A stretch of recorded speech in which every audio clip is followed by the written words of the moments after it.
My mom used to make some really good smothered chicken growing up.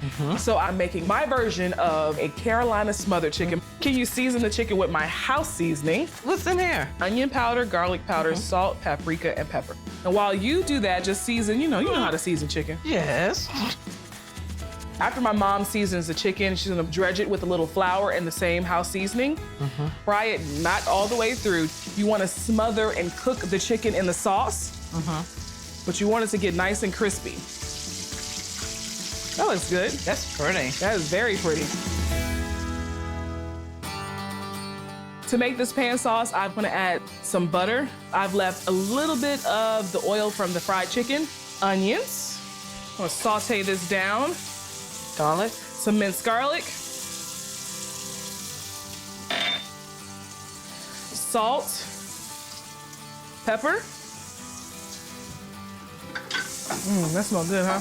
Yes. And now I'm gonna add my spices. Some dried mustard, about a teaspoon of that. A half a teaspoon dried rosemary. I'm only using a half a teaspoon because it's much more pungent than using fresh herbs. Okay. Then I'm using a half a teaspoon of dried thyme. Chicken stock. Now I'm going to use a 1/3 cup of stock, and I'm just gonna let some of that stock evaporate. As it cooks and boils up, then it's reducing. Yeah. I'm gonna add 2 tablespoons of Dijon mustard. It's gonna give it that tang and that pale yellow color.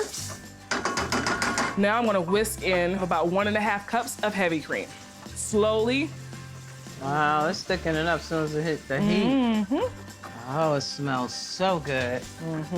What I like to do now is add the chicken back in. For color, I'm just adding a little bit of fresh parsley. Kind of like that contrast between dried and fresh herbs. How pretty is that? Okay. All right, so I'm gonna let this go for another 25 to 30 minutes with the top on. Oh, that's pretty. You ready to eat? Yes. All right, let's get this plated.